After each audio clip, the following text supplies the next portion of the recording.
Qué placer tener la oportunidad de moderar este panel. Debo decir que cuando me invitaron a hacerlo, hace prácticamente estaban en la logística, lo único que pude decir fue, sí, inmediatamente.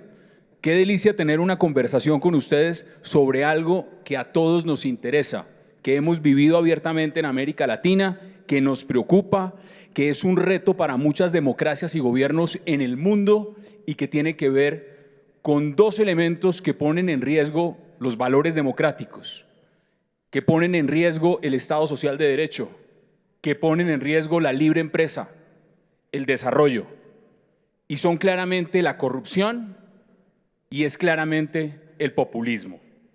Las reglas de juego, Soraya y Eva ya las dijeron, nos gustaría que cada uno de ustedes en unos máximo 5 minutos pudieran dar una presentación muy breve y inmediatamente entramos en una discusión, en una charla, porque lo que quiero que podamos tener es una charla abierta, sincera, y que busquemos soluciones a este flagelo que nos afecta, que nos preocupa.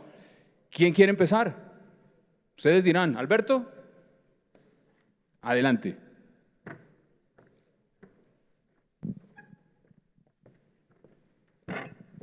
Buenas tardes a todos.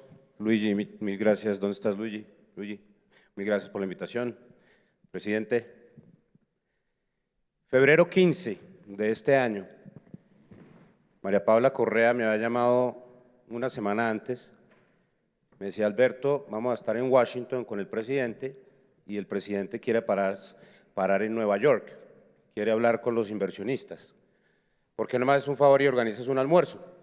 Dije, claro, María Paula, ni más faltaba. Mandé yo la invitación, yo estaba esperando 20, 30 inversionistas que me confirmaran. Había una condición importante porque el presidente iba a cerrar la bolsa de Nueva York ese viernes. Entonces el Secret Service en Estados Unidos me dijo, Alberto, tiene que ser la presentación o el almuerzo o lo que usted quiera hacer a menos de 2 cuadras de la bolsa de Nueva York, porque en el tráfico de Nueva York, pues el presidente Duque no es el presidente Trump, entonces no podemos parar el tráfico de Manhattan para que llegue a tiempo. Entonces, por favor, hágalo allá. Y yo conseguí un lugar donde cabían 60 inversionistas no más. Yo esperaba 25, 30, a las 2 horas tenía 100 confirmaciones de fondos, megafondos internacionales, tratando de ver la oportunidad de oír al presidente Duque sobre el futuro de Colombia.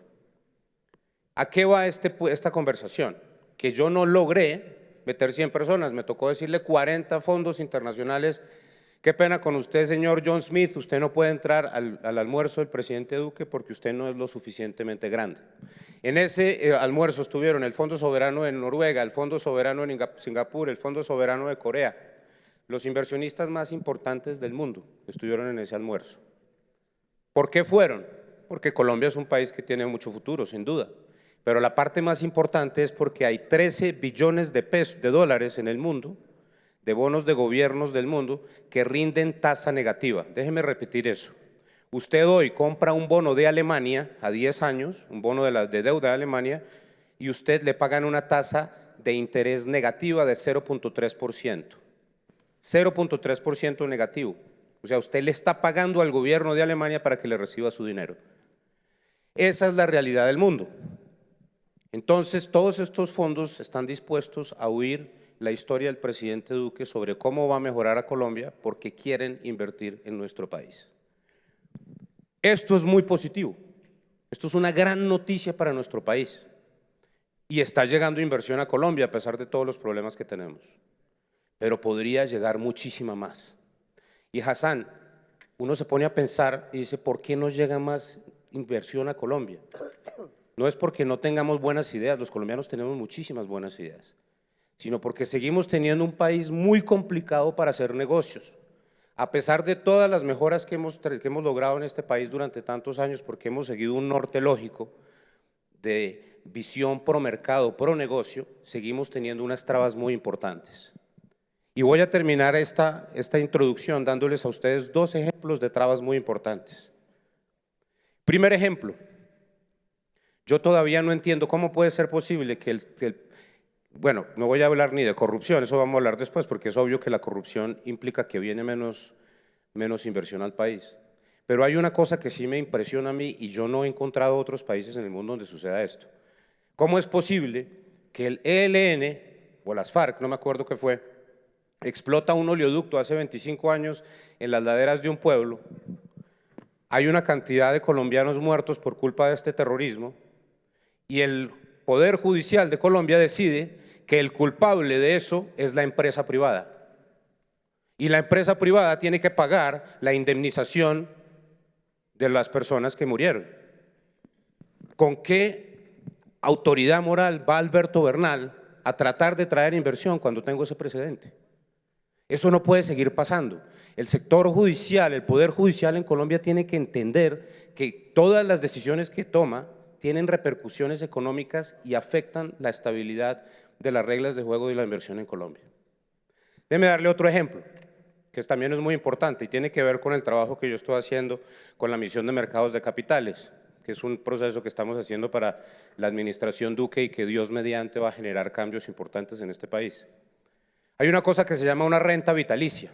Una renta vitalicia es un activo financiero que usted compra para que cuando uno esté viejo, pone su dinero, cuando está joven, cuando uno esté viejo, tiene un flujo de caja determinado que le ayuda a uno a tener una expectativa de vida tranquila con un ingreso específico. Ese negocio en Colombia no funciona. ¿Por qué no funciona? Porque hay jueces, X o Y juez de cualquier parte, usted pone una tutela y dice mi pensión debería ser tal por ciento más alta, y si el juez le da a usted la tutela y le dice sí, usted tiene razón por X o Y razón, pues entonces la persona que le vendió a usted ese activo financiero va a tener que pagarle a usted más por su pensión. Bueno para usted, pero ¿qué negocio se le mete a eso? Cuando la incertidumbre es brutal sobre usted, no sabe, porque usted no sabe cuánto va a tener que poner en ese activo para cumplirle a su cliente. Entonces ese activo no existe en Colombia, existe en Chile, existe en Perú, existe en Brasil, existe en muchísimas otras partes donde no hay esa injerencia del Poder Judicial dentro de las cuestiones muy específicas de la economía. Y lo grave para nosotros es lo siguiente, que ese activo que yo les acabo de nombrar, que es personal, es el mayor motor de crecimiento de las emisiones de bonos corporativos en un país. ¿Por qué? Porque las empresas que venden esos activos necesitan comprar esos bonos corporativos para poder tener ese flujo de caja estable al futuro. Entonces, hasta que nosotros no arreglemos esa injerencia del Poder Judicial dentro de cuestiones tan específicas como el valor de una pensión que debería ser estandarizado en un país como Colombia, no vamos a tener las emisiones necesarias para crecer la economía. Guillermo Lazo, adelante. 5 minutos para una breve intervención.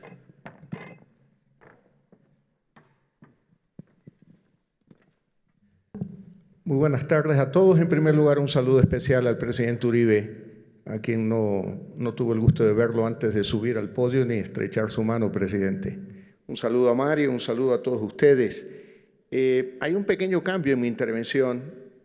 Yo creo que ya hemos hablado bastante de Venezuela. Tenemos el diagnóstico de lo que sucede en Venezuela, la ausencia de democracia, crisis humanitaria, violación de derechos humanos.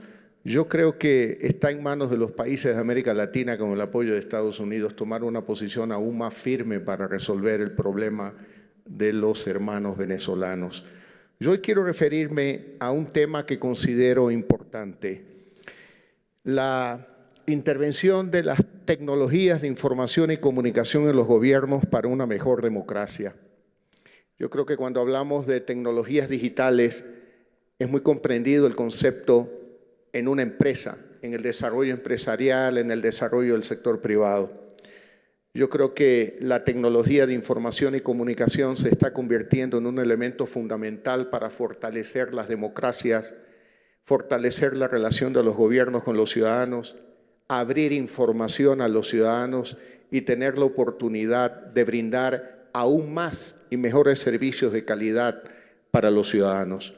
Yo creo que este es un elemento fundamental en materia de lucha contra la corrupción.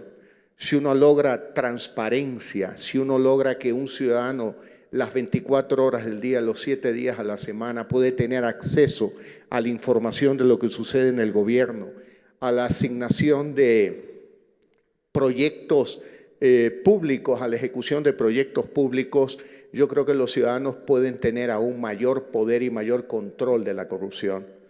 Pero es fundamental y necesario considerar hoy, y lo digo desde la perspectiva de Ecuador, probablemente hay algunos otros gobiernos en América Latina mejor desarrollados en estos conceptos, pero en el Ecuador necesitamos un gobierno digital. Un gobierno que se comunique con el ciudadano por la vía digital, que ponga en manos de los ciudadanos la información diaria para luchar contra la corrupción, para poder generar prosperidad, para poder generar empleo, para generar oportunidades. Voy a hablar desde las cifras del Ecuador. El gasto público en el Ecuador previo a esta historia del socialismo del siglo XXI representaba algo así como el 25% del Producto Interno Bruto. El objetivo casi obsesivo de ellos era aumentar el tamaño del Estado y la participación del Estado en el desarrollo de la sociedad. Ese gasto público hoy llega a cerca de 40% del Producto Interno Bruto. Y el gran desafío es cómo vamos a reducir esto. Conversábamos en el almuerzo con el ministro de Argentina sobre si el camino es el gradualismo o el camino son reformas profundas, inmediatas.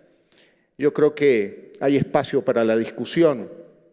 Pienso que esa discusión varía según el país donde se vaya a aplicar. Yo participo de la idea de las reformas profundas e inmediatas a efectos de generar beneficios para los ciudadanos en el menor tiempo posible y lograr el éxito de proyectos políticos que puedan ver en el menor tiempo posible el éxito de la aplicación de políticas públicas. Pero me quiero referir al ejemplo ecuatoriano.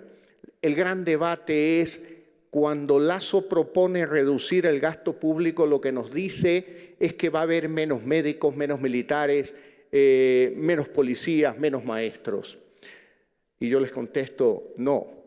Lo que yo pretendo con un gobierno digital es reducir el gasto y aumentar el número de servicios para los ciudadanos y sobre todo mejorar la calidad de los servicios para los ciudadanos. Y eso se lo puede hacer como está sucediendo en muchas empresas del mundo, regionales, locales, en el uso de herramientas digitales, en el uso de herramientas de comunicación para poder producir transparencia, lucha contra la corrupción, generar oportunidades y fortalecer la democracia y la relación de los gobiernos con los ciudadanos. Muchas gracias.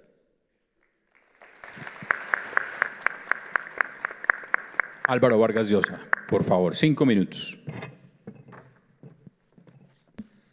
Muchas gracias, muy buenas tardes. Encantado de estar con todos ustedes. Como vamos a oír de varios de los panelistas algunas reflexiones sobre países en particular, quizá a mí me toca dar una visión más de conjunto y de tipo regional, tratando de identificar temas comunes y tendencias comunes. Lo primero que diría es que, aunque es verdad que se han venido abajo algunas dictaduras en América Latina o gobiernos populistas autoritarios o semiautoritarios, hay que empezar por recordar que todavía están en pie varios regímenes que no pueden ser llamados democráticos, algunos de ellos dictaduras abiertas, otras dictaduras más embosadas, pero ahí están y afectan a muchos millones de latinoamericanos, ¿no es cierto? Más de 30 millones de venezolanos, 11 millones de bolivianos, un régimen algo distinto del régimen venezolano, pero evidentemente un presidente que va a la 4ª reelección habiendo violado todas las normas que prohibían todas las reelecciones en las que participó, no puede ser llamado un régimen democrático. 6 millones de nicaragüenses están viviendo una dictadura atroz y vamos a ver lo que pasa en México, donde 120 y tantos, casi 130 millones de personas están iniciando una aventura de muy incierto pronóstico. De modo que una primera idea que quiero dejar sembrada entre ustedes es que persisten todavía en América Latina muchos regímenes autoritarios, muchos regímenes dictatoriales y algunos que podrían convertirse en regímenes autoritarios en el futuro relativamente cercano. Dicho esto, es verdad que vivimos una etapa de superación de algunos populismos autoritarios Y ya algunos países están embarcados en algunas reformas a las que Guillermo se refirió como parte de un gran debate entre el gradualismo y reformas profundas inmediatas, como él las llamó. Algunos las llamarían reformas de shock. Yo diría que un asunto fundamental que estamos viendo en toda la región es la tremenda, la traumática dificultad que supone la superación de una herencia populista. Por varias razones. Una de ellas es porque una de las características del populismo es dejar un sistema político altamente desinstitucionalizado, normalmente, además de desinstitucionalizado, precisamente por eso fragmentado y, por tanto, con una enorme dificultad para construir coaliciones que hagan posible la reforma que se quiere llevar a cabo, que de por sí es una reforma difícil de vender y en una primera etapa relativamente impopular. Esto lo estamos viendo absolutamente en todas partes. En Brasil, un gobierno que tiene menos del 10% del Parlamento tratando de llevar a cabo una reforma liberal, evidentemente es un ejemplo muy ilustrativo de lo que supone funcionar en un esquema de esa naturaleza. Pero a Argentina le pasó, quizá no de una manera tan exagerada, algo relativamente parecido. El presidente Macri ha tenido que gobernar con una minoría parlamentaria y, por tanto, haciendo frente a una serie de digamos, esfuerzos para sabotear sus reformas en una primera etapa más bien moderadas, en una última etapa mucho más aceleradas. En otros países no ocurre lo mismo porque no puede decirse que se gobierne necesariamente en una minoría parlamentaria significativa, pero en cambio sí lo que se puede decir es que la fragmentación y división de las bancadas parlamentarias oficialistas dificulta enormemente la puesta en práctica de una agenda reformista. Colombia quizá es un buen ejemplo de eso, Ecuador es otro ejemplo de eso. La bancada parlamentaria oficialista está muy dividida y le ha tocado también a la bancada de Guillermo en alguna ocasión salvar a un gobierno del que no solo no forma parte, sino frente al cual tiene algunas, digamos, opiniones adversas, por decirlo elegantemente.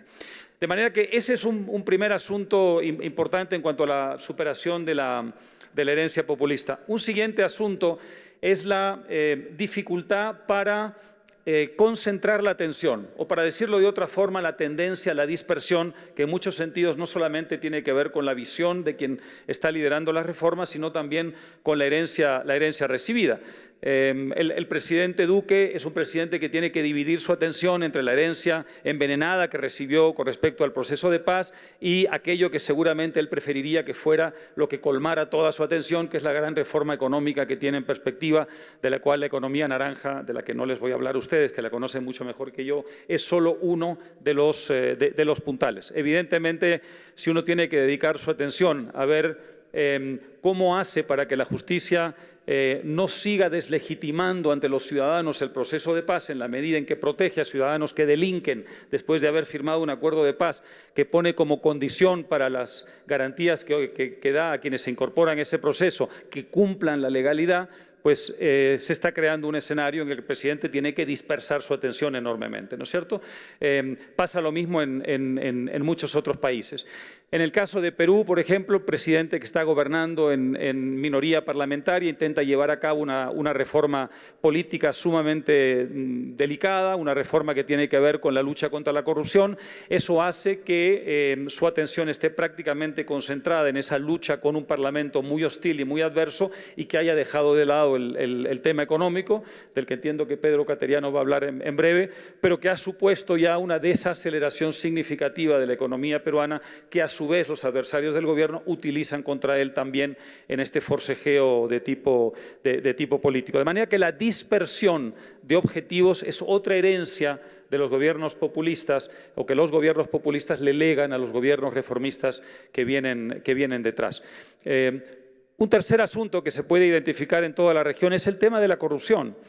La corrupción hoy día yo creo que es uno de los grandes temas de América Latina por los efectos que está teniendo en términos de deslegitimación de muchas instituciones, de pérdida de, digamos, legitimidad social, si quieren decirlo así, de los partidos políticos y a su vez de activación de un proceso anticorrupción sumamente notable en algunos países. Perú quizá después de Brasil es el más notable, pero que podría tener sin quererlo un efecto perverso como el que se produjo en su momento en Italia en los años 90, donde hubo un proceso anticorrupción muy importante, y quizá también en Brasil más recientemente. ¿A qué me refiero? A que en la medida en que los procesos anticorrupción digamos, dirigen la batería o dirigen la puntería contra los principales partidos políticos, esos partidos políticos a su vez pierden legitimidad social. Eso pasó en Italia, donde la democracia cristiana desapareció en gran parte por el proceso anticorrupción de los años 90. El Partido Socialista, es decir, los dos baluartes, la democracia italiana, desaparecieron y luego fueron reemplazados por partidos más bien de tipo populista. Algo parecido pasó en Brasil, donde la emergencia de Bolsonaro como un líder político no se habría producido sin ese vacío político al que en cierta forma contribuyó sin quererlo el proceso anticorrupción haciendo su trabajo. No estoy cuestionando el proceso anticorrupción, estoy diciendo que eso puede tener efectos paralelos y eso a su vez es algo que hay que achacar también al populismo que vino detrás. De modo que, bueno, ya se me está acabando el tiempo, pero simplemente quiero anotar que quizá, además de la persistencia de varias dictaduras que afectan a muchos millones de latinoamericanos, el gran tema que enfrenta hoy América Latina, que enfrentan ya algunos países y enfrentarán otros muy pronto, es cómo superar la perversa herencia del populismo sin que el esfuerzo por superarla suponga una derrota que haga resucitar o revivir el encandilamiento de nuestra población con esos populismos que han devastado la región. Muchas gracias. Ministro, por favor, bueno, 5 minutos. Gano tiempo haciéndolo de acá.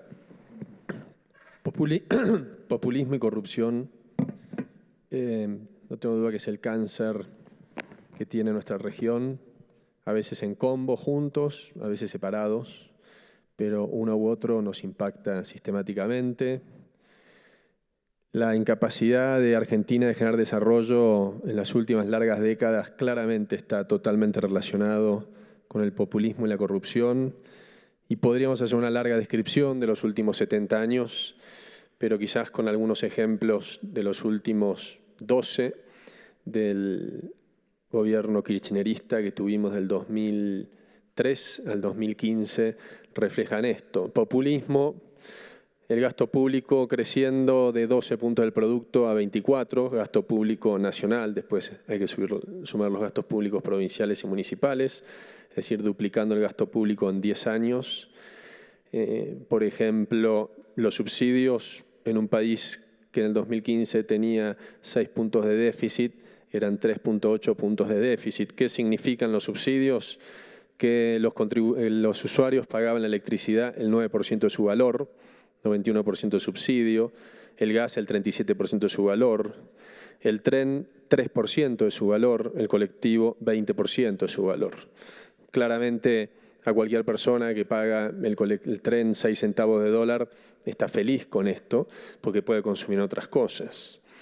¿Qué es corrupción? Corrupción es un gobierno que asume en mayo del 2003 y una semana antes un empleado bancario, amigo del presidente Néstor Kirchner, crea una empresa constructora de la nada, y esa empresa constructora se convierte en la empresa constructora más grande de Argentina, donde el presupuesto más grande que en general tienen los países, que son los presupuestos viales, el kirchnerismo venía de la provincia de Santa Cruz. La provincia de Santa Cruz refleja el 0.7% de la población, se destina el 12% de la inversión vial del país, en una provincia que es el 0.7% de la población, y el empresario que crea la empresa constructora, amigo del expresidente, gana, entre comillas, el 80% de las licitaciones. Estos son 2 ejemplos de miles de populismo y corrupción. En estos sistemas también hay a veces patas sindicales, como en Argentina, que son cómplices de esto, que terminan estructurando sistemas mafiosos y patoteriles. Como dijo Álvaro y como se dijo acá, el desafío es cómo salir de esto. Nosotros llevamos 3 años y medio de gobierno, A mí me tocó aumentar el tren de 6 centavos de dólar a 12 centavos de dólar, es decir, duplicar la tarifa. Estamos hablando que pasar de cobertura del 3% al 6%, por leve que esto sea, es sumamente antipopular, y la sensibilidad de estos procesos, no por lo políticamente correcto, sino por lo que la sociedad tiene capacidad de aceptar en un proceso como el nuestro, de 12 años, donde se distorsiona la verdad, se construyen mentiras, etcétera, etcétera. Además está decir que estos regímenes también construyen sus sistemas de publicidad oficial, de medios, con empresarios amigos y toda esa construcción de opinión pública. Nosotros llevamos este déficit que recibimos a un equilibrio primario en este año, después de muchísimo tiempo. Estos subsidios de casi 4 puntos del producto los bajamos a 1,6 puntos del producto. Muy doloroso, por cierto, a nadie le gusta aumentar la luz, el gas, el colectivo, el tren. Claramente esto requiere hacerlo con una ayuda a los más vulnerables, porque son generalmente las víctimas de un lado y de otro de este proceso, y siempre tenemos que pensar en ellos.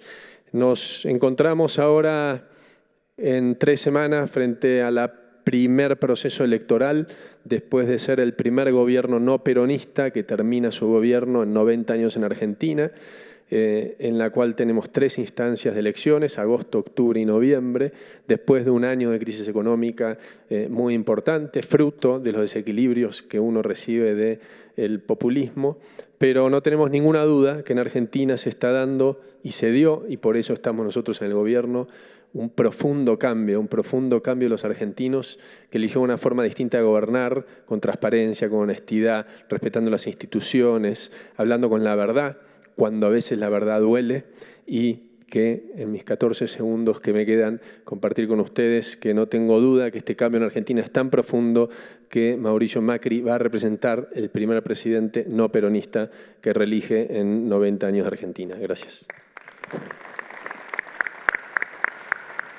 Pedro, por favor, igual, 5 minutos.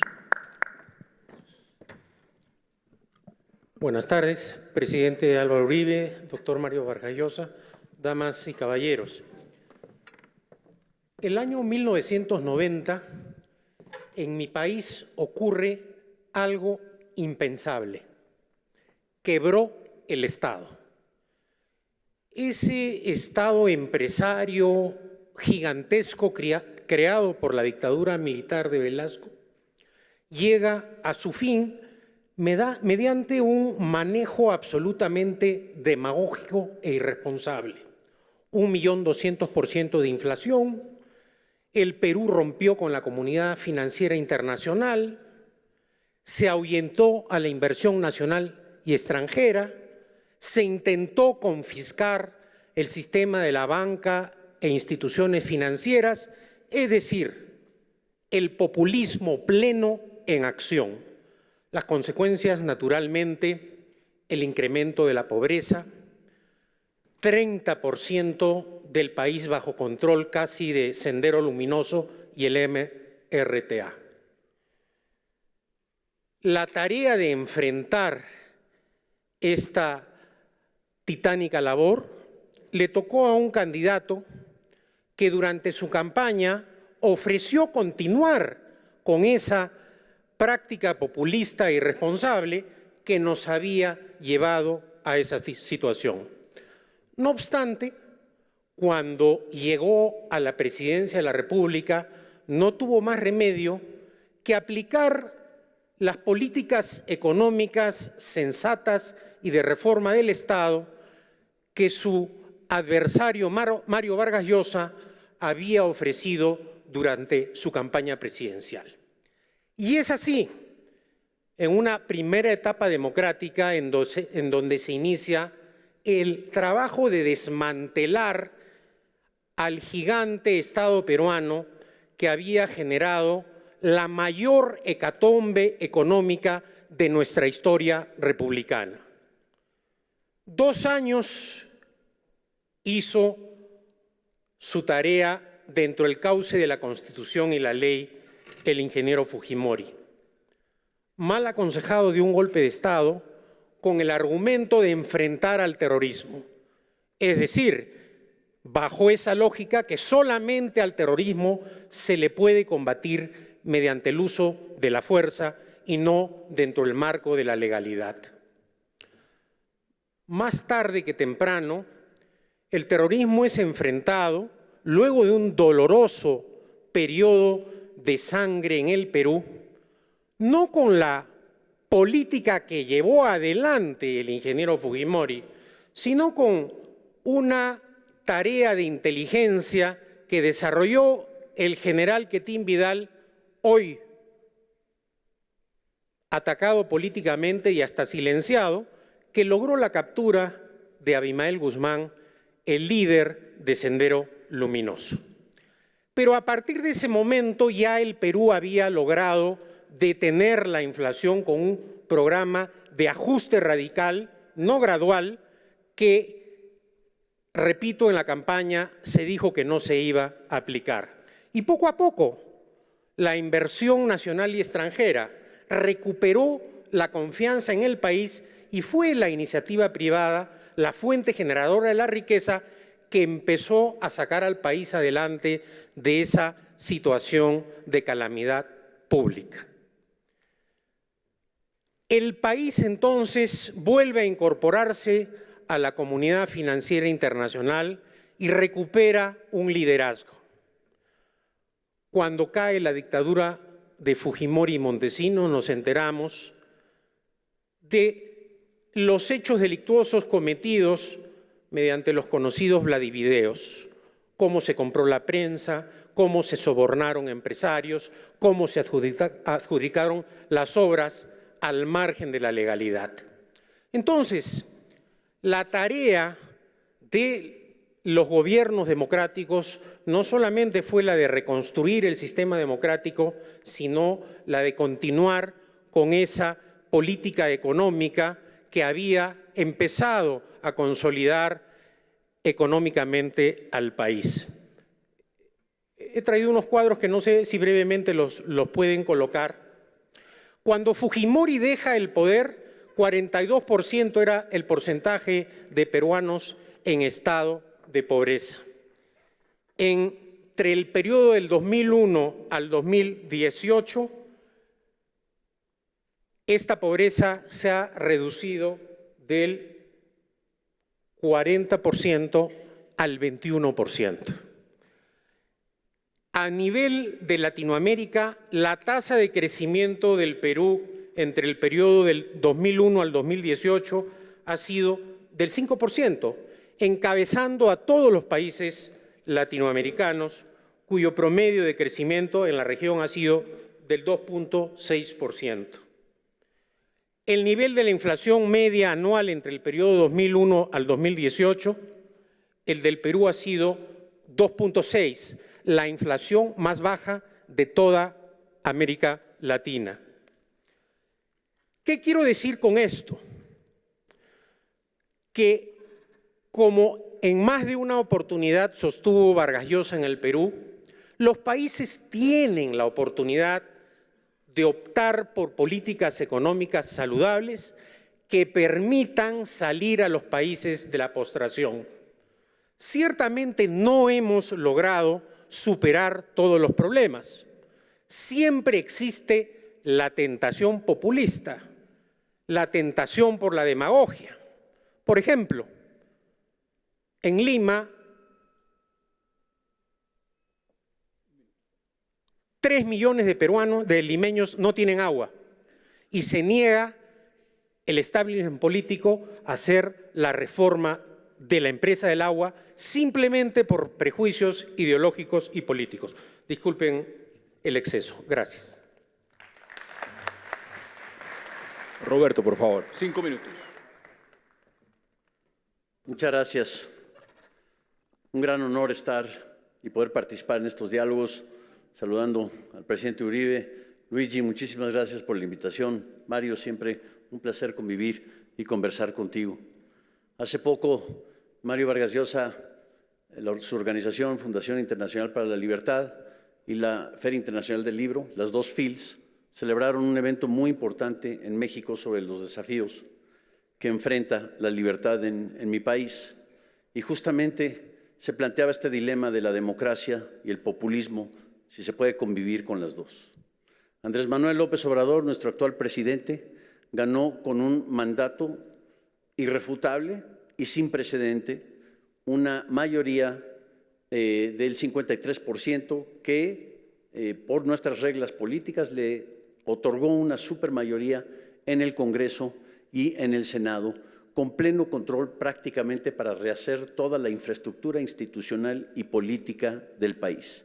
Y desde el día 1 aparentemente está abocado en eso, en algo que él ha llamado la cuarta transformación de la nación, fincada en ciertos pilares como, por ejemplo, la erradicación de la corrupción, la erradicación de la desigualdad de ingreso y el regreso a el pasado que tuvo México durante los 60s y los 70s. Esta nostalgia choca en una forma muy poderosa con los valores que hoy deben adoptar sociedades y ciertamente nuestros mercados emergentes en búsqueda de capitales, como explicaba Alberto, por ejemplo, del Fondo Soberano de Noruega que esté viendo a Colombia. Yo creo que es un enorme privilegio que eso esté sucediendo. Ojalá quisiéramos varios países en América Latina que fondos de esa naturaleza tuvieran los ojos enfocados sobre nuestros países, pero para ello hay que ser flexible, hay que ser ágil y hay que adaptarse inmediatamente a los cambios y las circunstancias, a esos increíbles cambios tecnológicos que nos compartía en su maravillosa intervención Juan Enrique Escabot al mediodía de hoy. Sin embargo, lo que hemos visto en México después de 8 meses de la inauguración de la administración de Andrés Manuel López Obrador, más allá de la llamada austeridad republicana, lo que tenemos es una mezcla rara y sumamente peligrosa de ignorancia, que está bien, si uno no sabe, se rodea de gente que sabe, que sea tolerante y que sea humilde ante ello, pero es ignorancia combinada con intolerancia y con rencor y un profundo resentimiento. Y esto nos está empezando a generar toda una serie de aventuras y de despropósitos y de lo que un observador en México ha llamado la dictadura de las ocurrencias y de la demagogia. Por ejemplo, cancelar el nuevo aeropuerto de la Ciudad de México, uno de los 10 aeropuertos más importantes, se iba a colocar como de los 10 aeropuertos más importantes del mundo, simplemente porque era un símbolo de nepotismo y de corrupción, lo que AMLO ha llamado en México un símbolo fifí, o sea, de las clases del capitalismo salvaje. Se ha denunciado la larga noche neoliberal como responsable de la ruina de México, sin realmente darnos toda una serie de datos de dónde vamos a corregir el camino, más allá de tratar de hacer este regreso al pasado, con una refinería en su estado natal de Dos Bocas, con la construcción de un Tren Maya, contra todo perjuicio en materia ecológica que ello pueda generar en la Riviera Maya, o con la construcción de un nuevo aeropuerto en la Ciudad de México, después de haber cancelado una obra que ya había costado $5,000 millones. Eso no es ser ágil, eso no es ser flexible y eso ciertamente no es ser democrático. Eso es pretender que la realidad se va a adaptar a mi voluntarismo. Y esto es en donde choca muy poderosamente o vemos la contradicción de términos entre una sociedad que pretende ser una sociedad abierta y democrática y una populista que gira alrededor de una persona omnipresente y omnipopular. El gran riesgo y el gran peligro que veo para México es que este no es un caso en donde tenemos altísimos precios del petróleo financiando cualquier tontería u ocurrencia. No es un episodio en donde tenemos los altos precios de los commodities que nos van a generar también una enorme derrama, una especie de morfina financiera que no dejan ver cuál es el daño. Nuestra economía en México es una economía que después de 25 años de liberalización comercial está enormemente diversificada e integrada al mundo. El motor no es el petróleo, es una parte importante, pero no es el motor, es el comercio exterior, es lo que se está pretendiendo y se ha pretendido hacer aquí en Colombia, justamente. Y esto significa que ante una sociedad integrada, con cadenas productivas integradas ante el resto del mundo, hay que ser flexibles, hay que ser ágiles y sobre todo hay que ser tolerantes. Por eso ese hermoso dicho latinoamericano, hablando se entiende la gente, y por eso hay que celebrar este tipo de diálogos. Muchas gracias.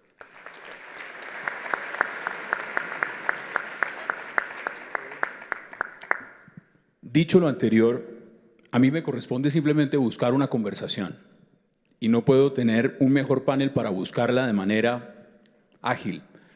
Levanten la mano cuando quieran hablar y les doy la palabra. Ustedes a veces hablan en abstracto. Yo quiero que le pongamos nombre a esto. El populismo no es simplemente algo que está en el aire y uno respira, es de carne y hueso. Hay líderes populistas y están por la región y caminan y dan discursos y convencen a millones de personas que voten por unas propuestas, por una agenda que van en detrimento de una democracia, de unos valores, de unos pilares. Empecemos la discusión por ahí. ¿Qué es lo que pasa en América Latina? ¿Qué es lo que pasa en el mundo? ¿Carecemos de liderazgo? ¿Carecemos de personas que sean idóneas para demostrarle a una gran mayoría de seres humanos que el discurso que tienen lo que lleva es al caos, a la destrucción de un modelo económico? ¿Qué es lo que pasa? Álvaro. Bueno, gran pregunta. ¿Tenemos un par de horas por lo menos?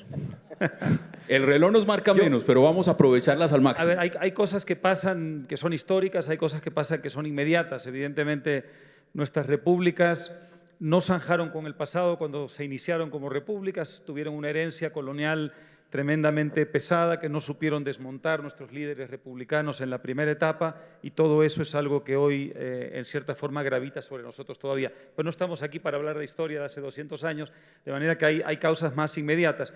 Yo nombraría algunas. Diría que en los interregnos liberales, o mal llamados neoliberales, no hemos sabido hacer las reformas de manera suficientemente armoniosa, simultánea y profunda como para garantizar la continuidad de esas reformas. Por eso es tan importante lo que está pasando en Argentina. Argentina está en un proceso de reformas. Yo, si el ministro Dietrich me lo permite, soy más bien crítico con respecto al primer año del presidente Macri, por quien tengo mucha simpatía. En cambio, creo que ahora, en esta segunda etapa de su primer gobierno, hay una aceleración de las reformas. Es indispensable que logre la reelección para que el kirchnerismo no regrese al poder y que en esta segunda administración eventual del presidente Macri se puedan profundizar las reformas para que un número suficiente de argentinos tenga razones para garantizar la continuidad del modelo. De modo que esta ha sido una primera causa. En los años 90, por ejemplo, una serie de reformas liberalizadoras, privatizadoras, que sin embargo no fueron lo suficientemente profundas y además estuvieron afeadas por la corrupción, de manera que no dejaron, me parece a mí, un legado que diera razones a la población latinoamericana para garantizar su continuidad. Esa es una entre muchas otras. Esa es una. Causas Ahora, posibles. aquí hay varios que quieren intervenir. Roberto, igual, usted me pidió la palabra y se la doy luego a Alberto. Bueno, de hecho, creo que junto con lo que menciona Álvaro, el cambio de narrativa sería muy importante. Es decir, en vez de una narrativa, por lo menos como lo que se hizo en mi país en su momento, del tecnócrata sabelotodo, yo sé más que tú, la tiranía de los expertos que denunciaba William Easterly y que es parte de lo que genera ese rechazo a este tipo de reformas, es más bien cómo acomodarlas dentro de una agenda que prometa, o más bien se comprometa a una especie de prosperidad que sea incluyente, y agarrar ese concepto y agarrar esa narrativa y explicar precisamente cómo experimentos como la teoría monetaria moderna que hoy circula en algunos círculos, que básicamente es imprimir billete para financiar lo que se me pegue la regalada gana. No, pues simplemente eso lo que va a acabar haciendo es empobreciendo al que menos tiene. ¿Por qué? Porque va a sufrir lo que Perú sufrió, lo que explicabas, Pedro, de ese tremendo impuesto inflacionario que ahora, afortunadamente, la mayoría de los países, con la excepción de Venezuela, en América Latina, han logrado derrocar. Entonces, yo creo que este cambio de narrativa, la forma de comunicar y que sea en un espíritu de compartir las ideas y las reformas y por qué van a ser buenas, no por el hecho de que yo sé mucho más que tú, porque estudié aquí o estudié acá o estudié acullá, sino porque nos conviene a todo mundo participar en ese bienestar. Alberto, en esa dirección, varias veces hemos tenido la oportunidad de hacer entrevistas en radio y de comentarlo y en televisión y de mirar un panorama que a mí me parece tenebroso. Y es ver a un montón de personas vendiendo un discurso que conocemos perfectamente a dónde conduce, a dónde lleva. Hay que señalar simplemente a Venezuela, hay que mostrar simplemente lo que está pasando en Cuba. Los resultados están ahí, son latentes. Nosotros en Colombia vivimos una crisis humanitaria con un problema que son hermanos venezolanos viviendo a Colombia buscando trato digno, buscando una oportunidad. Pero ese discurso sigue creciendo. Insisto en el tema del liderazgo. ¿Qué es lo que pasa? ¿Qué es lo que nos lleva a seguir creyendo en esa retórica? Hassan, yo creo que hay que decir dos cosas importantes ahí. La primera, tenemos que aceptar el diagnóstico para poder actuar ante eso. Y hay algo global. El otro día leía que hicieron una encuesta entre jovencitos que están en la universidad en Estados Unidos. El 56% de los jóvenes de Estados Unidos se declaró socialista. Del país más capitalista del mundo se declararon socialista. ¿Por qué? Pues porque, bueno, todos hemos oído el dicho de que el joven que no es socialista no tiene corazón, el mayor que no es capitalista no tiene cerebro, ¿cierto? Entonces hay parte de ese comportamiento en esa situación, pero hay que entender que sí hay algo en el mundo que está generando un fuerte movimiento hacia la izquierda. Y a mí, por ejemplo, me pareció increíble lo que sucedió en México. O sea, yo creo que, Roberto, yo siento lo que se debe sentir en esa situación, que un país que ha hecho semejante trabajo, por ejemplo, el norte de México, uno mira el norte de México, la industrialización que hay, la infraestructura que hay, etcétera, México no debería haber elegido un tipo como López Obrador. Entonces, ¿por qué eligieron a López Obrador? Por la siguiente razón, Hassan, me pasó en la Ciudad de México. El conductor del Uber, el día antes del referendo ese que se inventó López Obrador para si se hacía o no se hacía el aeropuerto, yo le dije, ¿usted va a votar a favor o en contra? Y yo voy a votar en contra del aeropuerto. Y le dije, ¿por qué, señor? Pues porque el señor López Obrador dice que es malo. Le dije, pero hombre, si es el mejor aeropuerto de toda Latinoamérica, eso le va a ayudar a usted, va a tener más trabajo, etcétera, etcétera. A lo cual él me dijo, mire, claramente, señor, usted tiene más información que yo. Y seguramente me va a ganar el argumento, pero igual yo creo que este es el momento histórico en el cual los mexicanos, si nos vamos a equivocar, que nos equivoquemos los pobres, para que los ricos tengan que también mirar cómo hacemos para que… Pero en ese argumento entonces entramos en una discusión que es netamente del populismo, Total. Sobre todo en el populismo latinoamericano, y es que existe el sentido propio de motivar incluso un discurso de lucha de clases, y es pobres contra ricos, es sector privado contra la estatización, es acabar con el modelo productivo de un país y sencillamente promover demagogia, sabiendo que al destruir el sistema productivo lo que se está acabando es acabando la economía y se destruye el país. Entonces, Guillermo, yo no sé si en Ecuador, en el proceso que se vivió con Rafael Correa, porque por supuesto en América Latina conocemos muy bien lo que fueron el grupo del ALBA, lo que fue UNASUR, incluso lo que trataron de hacer varios líderes de izquierda en ese momento de América Latina, que fue reivindicar esas ideas diciendo esto es lo mejor que le ha pasado a América Latina y vamos por la patria grande, y estamos viendo los resultados nefastos en muchos países. Insisto, ¿qué es lo que nos ha faltado? ¿Liderazgo? Bueno, yo quiero poner una nota con cierto toque de optimismo. Lamento lo que sucede en México, pero sin duda alguna lo que pasa en Argentina, lo que aún pasa en Ecuador, lo que ha pasado en Brasil, son un cambio del giro donde la ciudadanía se ha dado cuenta que ese camino del socialismo del siglo XXI no es el camino correcto a la prosperidad, a una sociedad de oportunidades, a una democracia plena. Y yo creo que esa nota de optimismo, ha habido unos cambios, aún en mi país, donde soy opositor de un gobierno cuya agenda internacional ha dado un giro totalmente opuesto al ALBA, a UNASUR, al socialismo del siglo XXI, desalojó de la Embajada del Ecuador en Gran Bretaña al incómodo Assange, y el Ecuador hoy busca estar en Alianza del Pacífico, cerca del Grupo de Lima, condena lo que sucede en Venezuela y apoya a la oposición venezolana como es lo correcto. Ahora, mirando hacia el futuro, ¿qué hacemos para defendernos del populismo? Lo que está haciendo hoy el presidente Uribe, lo que hace Mario Vargas Llosa, de alguna manera crear el contrapeso a ese populismo con estos eventos, con la difusión de estos eventos, con la difusión de estas ideas. Yo diría, si hay un foro de Sao Paulo que sin duda alguna está en decadencia, una pena lo de México, vuelvo a repetir. Insisto, aquí acaban de mandar a unos señores invitados por Diosdado Cabello a que se vayan a participar en ese foro de Sao Paulo en Venezuela, y lo que uno piensa es, ¿realmente esos son los foros de ideología que queremos ver en América Latina? Lo que queremos ver es este tipo de reuniones, que hoy son lideradas por verdaderos demócratas. Yo diría que nos ganaron la partida en la década de los 90, finales de los 90, y hoy estamos reaccionando porque no podemos permitir que nuestras sociedades terminen destruidas por este populismo que está asociado sin duda alguna a una ambición desmedida de poder y de dinero.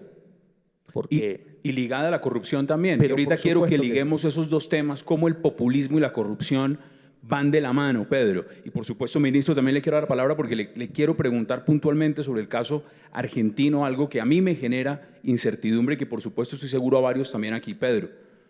Brevemente, complementando. La tentación populista y nacionalista no solamente es un problema latinoamericano.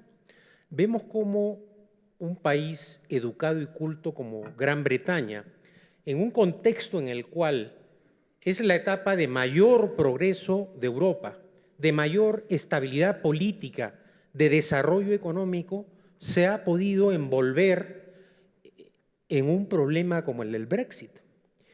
Y es lo que con acierto señala Guillermo Lasso. Es decir, la política es también como el amor. Hay algo de irracional y se usa la demagogia continuamente. Y entonces, si ante la demagogia no hay respuesta, no hay debate, no hay confrontación de ideas, y en el mundo de hoy, además, la demagogia es muy fácil de ser repartida vía Twitter o fake news, estamos entonces entrando a esta clase de escenarios. En el caso latinoamericano, además, vemos que la tentación populista y nacionalista afecta a la izquierda y también a la derecha. No es un problema solamente de un sector ideológico y político. Por esa razón, eventos como estos, que permiten hablar, debatir, explicar, son importantes. El mundo de hoy ha abandonado la lectura, ha abandonado el conocimiento y la reflexión. Quiere información rápida, más importancia tiene lo que te dice un tuit de Messi o de Cristiano Ronaldo que la del presidente de la República. Entonces, ese también es el nivel del debate en el que nos encontramos. Ministro, mirando el caso puntual de lo que pasa en Argentina, voy a cambiar de micrófono. El caso puntual de lo que pasa en Argentina, yo quisiera que usted me lo desglose, porque es muy difícil de entender y se lo digo abiertamente. ¿Cómo es posible que un país que logra mirar los índices de desarrollo, de corrupción que tuvo el kirchnerismo, piense de nuevo en siquiera la posibilidad de volver a considerar esa opción como viable para llegar de nuevo a ocupar la Casa Rosada en Buenos Aires? Porque a mí me cuesta mucho entenderlo, y sobre todo veo al presidente Macri, lo veo a usted y veo al gabinete dando una lucha que ni siquiera está sustentada en cifras, sino es ideológica. No importa qué resultados pareciera muchas veces que ustedes presenten, esos resultados no se los avalan, no se los respetan, porque la lucha por el poder del populismo no es por los resultados, es por tener el poder. Y después de que se tiene el poder, se sabe perfectamente qué hacen con el poder, desmontan la democracia. ¿Cómo es posible que eso esté pasando en Argentina? Porque a mí sí me gustaría entenderlo. No sé. Para alinear expectativas. Mario y Gerardo son muy generosos de invitarme a estos lugares, pero yo no soy un filósofo, yo me dedico a construir rutas y aeropuertos y puertos y esas cosas.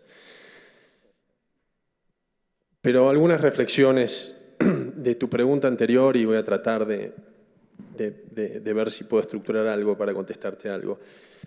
Yo creo que frente a todo esto que está pasando, en primer lugar tenemos que ser muy humildes. Y me parece que a veces eso es lo que falla. Acá no hay manual. Y como dicen los americanos, es un learning by doing, y eso no significa improvisar. Pero estamos en un proceso de transformación muy profundo de la sociedad, donde cambian los vínculos de la gente con la gente, cambian los medios de comunicación, cambian los vínculos de la gente con el poder, del poder consigo mismo. Nosotros en los 90 tuvimos un presidente que se llamó Carlos Menem, que le regalaron una Ferrari, agarró la Ferrari y se fue manejando su Ferrari de Buenos Aires a Mar del Plata, que son 400 kilómetros. Y un tiempo después, esto salió en la opinión pública, esto hoy es impensable en 30 segundos. Entonces, extrapolar cosas del pasado al presente, de recetas del pasado al presente, nos puede llevar a grandes errores.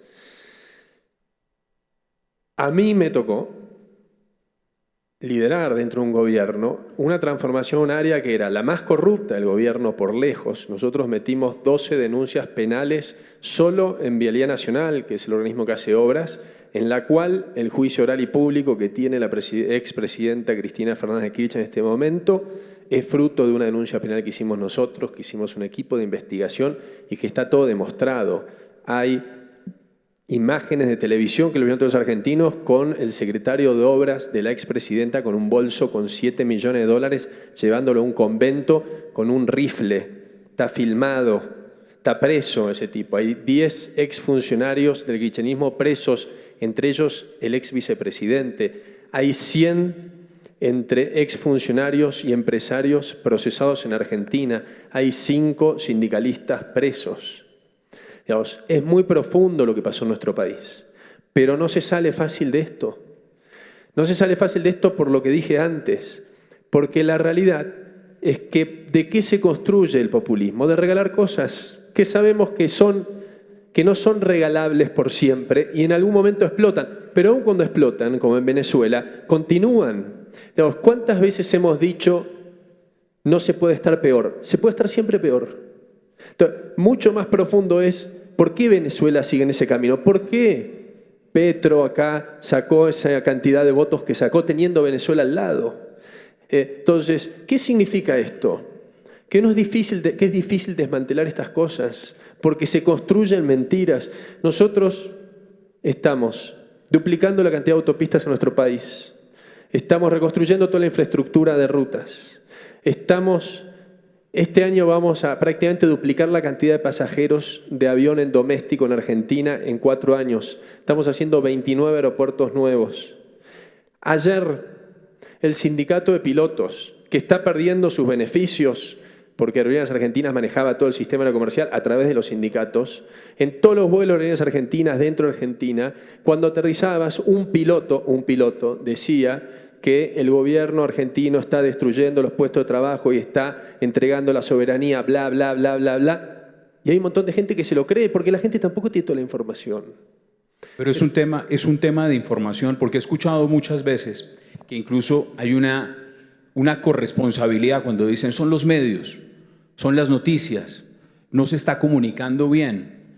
Y a veces lo que uno ve también es un ambiente de crispación y de polarización que el populismo incluso motiva, porque es a base de esa discusión permanente, de esa polarización permanente que logra mantenerse flotante. Sí, claramente estos regímenes crean el ellos y nosotros. Y hoy me llegaban los videos de discusiones en los aviones entre la gente después de esto. Y construyen eso a través de enemigos imaginarios, pero nosotros recibimos un país devastado, pero sin crisis económica en el 2015. Hicimos una transformación muy profunda. Yo dije antes, los niveles de subsidios, teníamos 20% de la tarifa que cubría los costos del sistema de colectivos, hoy está en el 50%. Teníamos 9% en electricidad, hoy tenemos 62% de cobertura. Son esfuerzos enormes para la gente y objetivamente son esfuerzos enormes para la gente. Pero también cambió la comunicación, cambió la forma en que los gobiernos se comunican con la gente, cambió la conversación, la gente hoy espera cosas distintas. Y te digo algo, después de todo este proceso, después de una crisis tremenda que hemos tenido el último año, hoy Mauricio Macri tiene 40% de imagen. Después de casi 4 años de gobierno, con todo el desgaste, y no hay ningún presidente con más de 2 años de gobierno en Latinoamérica que tenga estos niveles de imágenes. Y hoy la probabilidad que nosotros ganemos nuevamente en un país donde nunca un gobierno no peronista terminó el gobierno, ganemos, es sumamente alta. Yo estoy convencido que es lo que va a pasar, por lo que creo yo que requiere, para todos, en primer lugar para nosotros, muchísima humildad, ir estudiando y analizando estas cosas, porque estos procesos se van a dar en otros países. Y un tema en el cual muchas veces se ha fracasado es no tener una mirada en las personas más vulnerables, que son la consecuencia de la corrupción y el populismo, que son a quienes no llegan las respuestas inmediatamente porque no existe magia, que son los que les tenemos que generar esperanza de que hay un futuro mejor respecto a lo que vivieron las últimas décadas. Permítanme ligar 2 temas, porque no solamente es populismo. Yo decía hace unos minutos que el populismo y la corrupción van de la mano. Y pongámosle nombre, esto es de carne y hueso. América Latina lo ha vivido, lo ha sentido, podemos hablar de Odebrecht, podemos ponerle un nombre y el efecto que ha tenido en América Latina y el efecto que ha generado también en que muchas personas digan, es que la corrupción está ahí. Y como está ahí, lo que hay que es buscar un manto de renovación política. Y ese es el discurso que quiere el populismo. Decir, como la corrupción ya está instalada, hay es que desmontar el aparato y poner algo nuevo. Y ese es el discurso que más les favorece, porque es el discurso en el cual uno cambia la Constitución, uno tumba el modelo económico, uno ataca el empresariado, uno destruye el Estado social de derecho y monta el parapeto que quiera. Esa corrupción la hemos vivido en Perú, en Brasil, en Panamá, en Colombia la estamos viviendo. Lo que pasa es que aquí quienes se han beneficiado de la corrupción de Odebrecht dan clase en Harvard. Eso es lo que pasa. Y precisamente por eso algunos dirán que no pasa nada. Y ahí es donde quiero preguntarles a ustedes, si seguimos permeando la corrupción, si seguimos siendo flexibles frente a la corrupción, pues ¿no le estamos dando también la mano al populismo para que reivindique sus banderas, Álvaro? Sí, sin ninguna duda. Tenía 2 o 3 cosas que voy a decir muy rápido que me parece que alimentan la discusión anterior. Con respecto a Argentina, yo no sé si Guillermo está de acuerdo, creo que un factor que ha ayudado muchísimo a Cristina es la inflación. Ha tenido muchos logros el gobierno de Macri, no así en el campo de la inflación, el hecho de que haya subsistido una inflación tan alta y cualquiera que ha vivido bajo una inflación, y a mí me ha tocado vivir bajo una inflación, entienda hasta qué punto puede ser un factor de desmoralización para la población, probablemente ha sido un factor muy importante. Ahora la están atacando de fondo y esto va en la buena dirección, se tardaron un poco y creo que eso los ha afectado muchísimo. Segundo, el relato populista. A ver, tenemos una enorme desventaja frente a él. Desde que esta región del mundo chocó y se encontró con Occidente hace 500 años, el mito y la utopía forman parte de nuestra vida cultural. El mito es un pasado que nunca existió, la utopía es un futuro que nunca existirá. Nada como el relato populista ha sabido capturar ese factor cultural de América Latina. No digo esto que sea una fatalidad, no digo que no sea posible enfrentarlo, pero digo que forma parte de una capacidad, digamos, muy poderosa de comunicación y de encandilamiento que tiene el populismo, frente a lo cual tenemos que saber reaccionar. Tercero, nos está faltando un modelo alternativo exitoso. Lo tuvimos, fue Chile. En la medida en que se ha alargado en el tiempo la vigencia de ese modelo, ha perdido capacidad de asombro sobre América Latina. En los años 90, los experimentos mal llamados neoliberales, en gran parte, y en México incluso a fines de los 80, en gran parte se inspiraron en el caso de Chile. Eso hoy ha perdido fuerza por 2 razones. Una es que se ha alargado en el tiempo y la segunda es que muchos chilenos han cuestionado su propio modelo, a mi modo de ver, de manera muy irresponsable. En lugar de tender hacia la profundización del modelo, han ido un poco, digamos, a contrapelo de lo que ha sido su gran herencia de los últimos 25 años. Nos está faltando un nuevo modelo de contagio en América Latina. Yo le pongo mucho énfasis a lo que está pasando, me gustaría pensar en Argentina también, pero pienso sobre todo en Brasil. Desgraciadamente, la personalidad de Bolsonaro distrae mucho la atención de lo que está haciendo su ministro de Economía, que es una gran personalidad reformista, que está haciendo un enorme esfuerzo para construir una coalición reformista en un parlamento adverso y que está a punto de conseguir una reforma extraordinaria, que es la reforma de las pensiones. Si lo logra y luego pasa con un paquete de medidas para disminuir el peso verdaderamente descomunal del Estado brasileño, y Brasil empieza a reaccionar desde el punto de vista de la atracción de capitales y el punto de vista de la generación de oportunidades para la población, yo sí creo que eso va a tener un efecto contagio muy importante en el resto de América Latina. Alberto, yo solo tengo una mala noticia y es que nos quedan pocos minutos y quisiera aprovecharlos para que cada uno de ustedes, en un minuto si pueden, nos den una conclusión, pero no solamente sobre el diagnóstico, sino a dónde debemos ir, dónde debemos mirar. ¿Qué ruta hay que navegar? Alberto, si se puede en un minuto. Bueno, nos van a dar unos minutos más, pero tratemos de que juguemos entre 2 minutos. Ministro, yo tengo una botella de champaña lista en mi refrigerador para abrirla el día en que ustedes reelijan al presidente Mauricio Macri. Para mí, Macri es lo mejor que le ha pasado al continente en muchísimos años. Y yo creo que si Macri lo reeligen, y usted tiene toda la razón, es increíble que tenga el 40% con una crisis económica como la que se está viendo ahorita, que tocó, y es función, Álvaro, la inflación de Argentina se debe totalmente a la completa incapacidad del argentino de confiar en su peso argentino, porque el gobierno anterior, para los que no saben, Cristina Fernández de Kirchner, le pareció que era una buena idea inventarse el número de la inflación. Déjeme repetir eso. La presidenta de Argentina decía qué número era la inflación dependiendo de cómo amaneciera. 2%, 1%, 0%, dependiendo. Así no se puede manejar un país. Entonces, Macri le tocó bailar con la más fea. Si gana Macri, ¿por qué gana?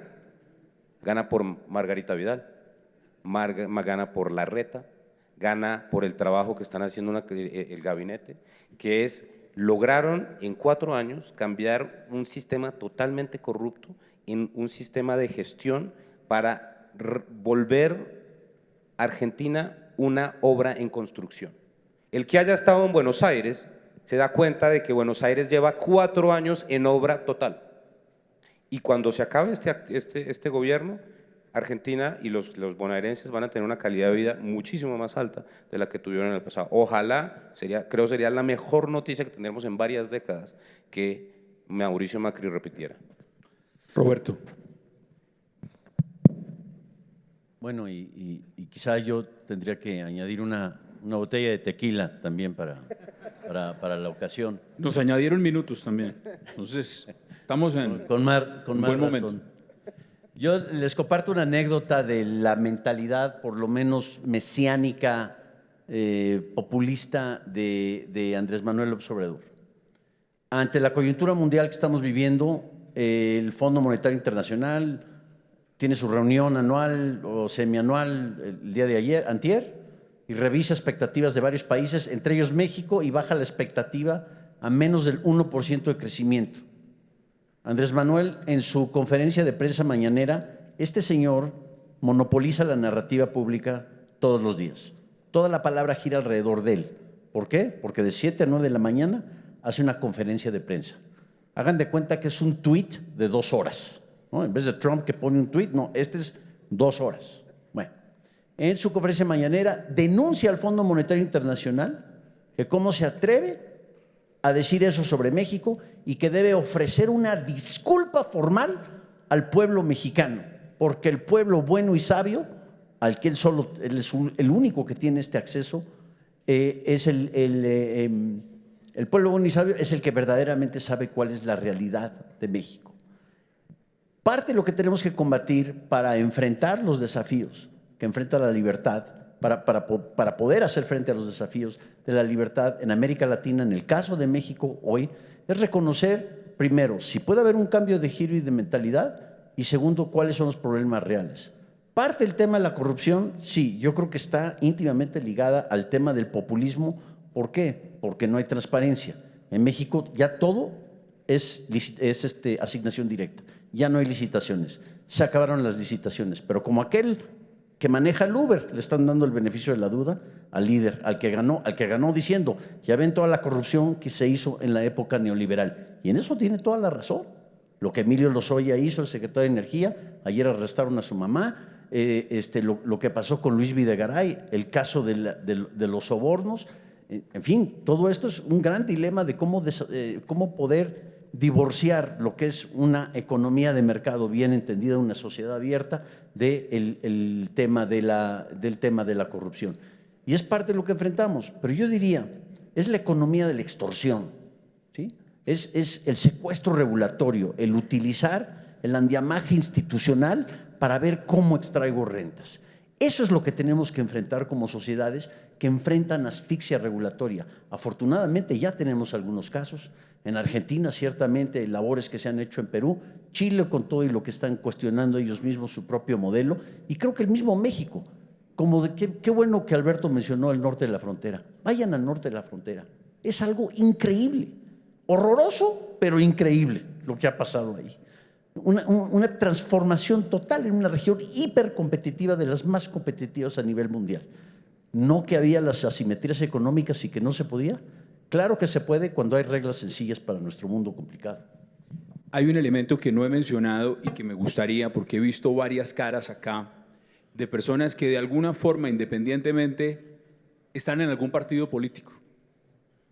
Y institucionalmente, cuando hablamos de partidos políticos en América Latina y cuando hablamos de liderazgo, hay muchos partidos que se han desprestigiado justamente por fenómenos de corrupción, por escándalos de corrupción. Y al acabar con los partidos políticos tradicionales de muchos de los países donde ustedes son originarios, se ha acabado también una base y un soporte fuerte de lo que es la institucionalidad. ¿Cómo se puede frente a eso tratar de buscar un resorte que permita volver a muchas generaciones en varios de esos países de América Latina a volver a creer en partidos políticos, en banderas con criterios, que se alejen de ese populismo justamente por escándalos de corrupción? Guillermo, a mí me gustaría conocer, por ejemplo, ese fenómeno en Ecuador. Bueno, yo creo que en el Ecuador lo que hay es una gran crisis de partidos políticos. No hay partidos, lo que hay es líderes políticos. Pero yo creo que lo que tenemos que enfocarnos es no a recuperar la confianza de los ciudadanos en los partidos, que es importante, pero lo más importante es la confianza de los ciudadanos en los gobiernos. Yo creo que todos aquí queremos que gane Macri, sin duda alguna. Se habla de una gran crisis económica con una alta popularidad, pero yo creo que el factor Macri es transparencia, lucha contra la corrupción. En 4 años de gobierno de Macri no se conoce absolutamente nada respecto de algún episodio de corrupción. Por eso yo en mi primera intervención en este encuentro que se llama Diálogos, Innovación y Democracia, yo quería poner este punto de la tecnología de información y comunicación como el nuevo vínculo de los gobiernos con los ciudadanos, basado en la transparencia, en la reducción de gasto y en el aumento de servicios del gobierno a los ciudadanos, siendo mucho más eficientes, como ha sucedido en la economía privada en el mundo entero. Y termino de mi lado con esta nota optimista. Yo creo que quien está en decadencia hoy es el Foro de Sao Paulo, que tiene que reunirse en Caracas. El contrapeso del Foro de Sao Paulo, me atrevería a decir, es el Foro de Bogotá. Aquí estamos reunidos. Muchas gracias a todos. Pedro, sus conclusiones también en unos 2 minutos.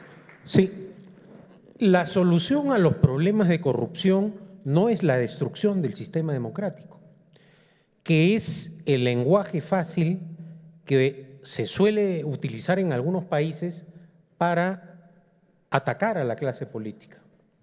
La salida, en todo caso, es la renovación de la clase política, la alternancia en el ejercicio del poder dentro de las agrupaciones políticas, el financiamiento legal que sea transparente, pero no, ciertamente, la destrucción del sistema. Mi país viene atravesando por una gravísima situación. Están bajo investigación 5 expresidentes de la República. Y este es un momento decisivo para recobrar la confianza en el sistema democrático. Y esa tarea la están desempeñando ahora jueces y fiscales. Porque no hay democracia sin justicia y debemos cortar con la impunidad. Y por esa razón hoy día los jueces y fiscales que están llevando adelante esa difícil tarea contra viento y marea tienen el respaldo de la opinión pública, porque también la ciudadanía está cansada de la corrupción. Pero repito, solamente vamos a salir adelante dentro del cauce constitucional y legal, no al margen de la legalidad. Y eso es algo que tenemos que tener presente. Y no es fácil. Acá el ministro decía, bueno, está el video donde entra el secretario con el rifle al convento, donde las monjas a depositar los millones de dólares. Igual en el Perú, los Vladivideos con millones de dólares sobornando, corrompiendo a la gente, están ahí. Pero como en la mañana también decía nuestro amigo de Venezuela, hay intereses creados, hay dinero ilícito que se maneja, que crea una telaraña de poder, de un poder oculto que actúa delictivamente y que nosotros no podemos enfrentarlo de la misma manera gangsteril en la cual ellos usan su poder. Ministro, sus conclusiones también en 2 minutos. Populismo y corrupción es el título de este panel. El populismo tiene 2 elementos, uno que construye mentiras y la principal mentira es que puede haber éxito sin esfuerzo, y el segundo que generalmente degeneran en sistemas autoritarios que nos hace perder la libertad. La corrupción le quita la dignidad a la gente, la corrupción la pagan principalmente los más pobres, los más vulnerables. Gracias, Alberto, por tus comentarios. Una de las razones de muchas, pero me focalizo en una, de que somos hoy una alternativa muy competitiva frente a estas elecciones, la imagen de Mauricio, es las obras públicas y las obras de infraestructura que hicimos en nuestro país. En Argentina, este año inauguramos 2 viaductos ferroviarios, cosa que puede llamar la atención o no. Lo que llama la atención es que lo hicimos después de 100 años. ¿Qué significa? No que hicimos 2 viaductos ferroviarios, es que en Argentina hace 100 años se hacían viaductos ferroviarios y durante 100 años se dejaron de hacer.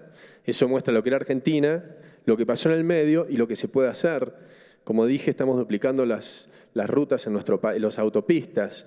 ¿Por qué lo podemos hacer en un contexto de restricción fiscal? Porque bajamos el costo de la obra pública a la mitad. A la mitad. Hoy una ruta, una autopista, cuesta la mitad de lo que costaba en el kirchnerismo. ¿Cómo hicimos esto? Hoy, cualquiera de ustedes entra a argentina.gov.ar, al área vial, y va a ver todas las licitaciones que va a haber para los próximos meses. Se baja los pliegos gratuitamente, no hay que pagar los pliegos. Cuando se hacen las licitaciones, en la página de internet se entra a cada licitación, uno ve todas las empresas que ofertaron, se ofertaron 3, 5, 15, 20, 30, cuánto ofertó cada una. Está el contrato que se firmó con la empresa, los plazos y la obra que se comprometió. Esto está desde el primer día. Las licitaciones estaban todas dirigidas. Hoy tenemos licitaciones con competencia de 20, 30 empresas. Al hacer esto, ¿y esto por qué se puede hacer también? Porque hay otro elemento que generalmente no se discute. Gestionar lo público es lo más complejo que hay. Yo llevo 10 años en la vida pública, hasta el 2009 mi actividad era privada en el sector privado. He estado en múltiples actividades. No hay nada tan complejo como gestionar el Estado, gestionar la cosa pública. Y toda cosa compleja requiere equipos de alto rendimiento. Parte de lo que no se tiene en cuenta es si los gobiernos tienen la gente capacitada para hacer las cosas que hay que hacer. ¿Y cuál es la condición para atraer gente capacitada? Es que sea transparente. Los gobiernos corruptos que traen al amigo, al primo, al tío, al compañero del colegio, ¿por qué? Porque los tienen que cubrir, no pueden salir a hacer una búsqueda como busca Coca-Cola, el mejor gerente de marketing. Entonces, limitan la capacidad de gente talentosa que venga a lo público. Cuando viene gente talentosa que viene a lo público, ¿qué hace? Que una autopista que tardaba 15 años se hace en 2 años. Cuando haces una autopista en 2 años, ¿qué le das a la gente? Le decís a esa sociedad que de cierta forma está contaminada, infectada de populismo, hay otra realidad, hay otra cosa por la que podés crear porque se puede hacer un viaducto después de 100 años. Pero ¿esto por qué se puede hacer? Porque tenés equipos de alto rendimiento. ¿Y para tener equipos de alto rendimiento qué tenés que tener? Tenés que ser transparente. Por lo tanto, es un círculo virtuoso. Y ese es el círculo virtuoso en que entró Argentina. Y termino con esto, y perdón si fui muy extenso, que decía Alberto. Alberto dijo, y le agradezco la generosidad, que si ganamos las elecciones por María Eugenia Vidal, gobernador de la provincia de Buenos Aires, por Rodríguez Larreta de la ciudad, por Macri y por su gabinete. No, es por la gente.